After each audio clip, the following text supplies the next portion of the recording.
I've spent a lot of time this week talking about my own self-improvement journey as it relates to my physical fitness and my physical health. Today, I'm gonna go back and talk about what I consider to be the most impactful self-improvement journey that I've ever been on. It was something that I intentionally did. I'm trying to think what year I made the decision. I made the decision 20 years ago, in 2004, actually early 2005. Like spring 2005, I made the decision to work on this one particular thing. And everything about my life has been impacted by that decision afterwards. Everything that happened subsequent to that has been impacted by that decision. It was hard. Everything has been impacted by that decision in a positive way, but it doesn't mean the journey has been easy. It doesn't mean the journey wasn't crazy at times, but I just want you guys to get like how important personal improvement is. And it's not always about physical health. It's not always about mental health. It can be about lots and lots of things. So welcome back to the aha moments, where every day I share the lessons I've learned in my work as a psychotherapist and in my life to inspire you to live your very best life. Of course, I'm your host, Elliott Connie. And what happened was I was lost for a long time in my life. I talked a lot about being sad and depressed and struggling with suicidality as a young person.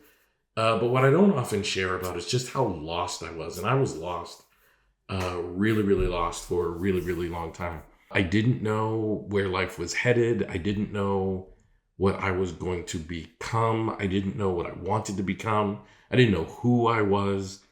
I didn't know what job or career. I mean, I really honestly was lost in whatever way you can describe or, experience that sense of lostness. I was those things. Somehow, I to this day, I got a bachelor's degree and got into graduate school to become a psychotherapist. And I remember learning about solution-focused brief therapy. I remember hearing about solution-focused brief therapy and the way this approach works, and just being totally inspired. And I told myself right then and there, like, I want to get really good at this. I want to be really good at this. Like, not just know the theory, but I want to be good at doing the activity of counseling with clients. So I began a journey where I was reading books, reading journal articles, practicing my skills, watching videos. I was doing everything that I could to get really good at doing this therapy. And I wasn't doing it for any other reason other than I wanted to be as helpful as I could to people and feel a sense of purpose in that work. It wasn't like, I want to be rich, I want to be famous, I want to write books, I want to give speeches. It was literally, I want to help as many people as I can, and I want to feel as much of a sense of purpose as I can feel along that journey. That was literally what it was about for me. It wasn't any deeper or richer than that. It was just, this is what I want. There was no hidden agenda. There was no fame or fortune or anything else I was pursuing. It was literally, I just want to help people. I want to be an asset to people. And want to make as big a difference as I can while walking in my purpose. And over the years, I just got better and better and better. I could tell by client feedback. I can tell by how many people were calling me, requesting therapy.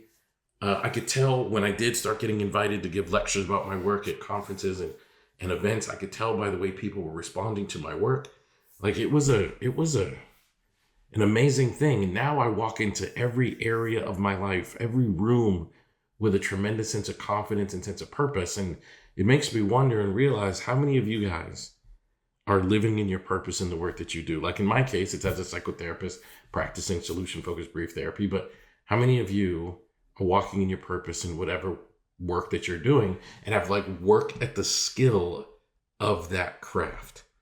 That's my challenge for you. Pick something that you want to get better at and just consistently work at it It has changed my life in every way I can imagine. It has led to me having television deals, podcast deals, book deals, speaking all over the world. I've made relationships with people that I can't even believe are my friends. I can't believe the doors it has opened. I can't believe the life it has brought to me. And I want you guys to experience that too. So just think, how can you walk more in your purpose? And how can you get better at a skill that would be meaningful to you? Thanks for being here. If you wouldn't mind doing me a super huge favor, I would love it if you would share this podcast with at least one person in your life that you think could benefit from hearing this message today. And also don't forget to subscribe on Apple Podcasts or anywhere else you listen to your podcast. And also follow me on all of the social media platforms, Facebook, Instagram, Blue Sky. You can search for my name, Elliott Connie, or at Elliott Speaks. That's my handle across all platforms. Can't wait to see you tomorrow.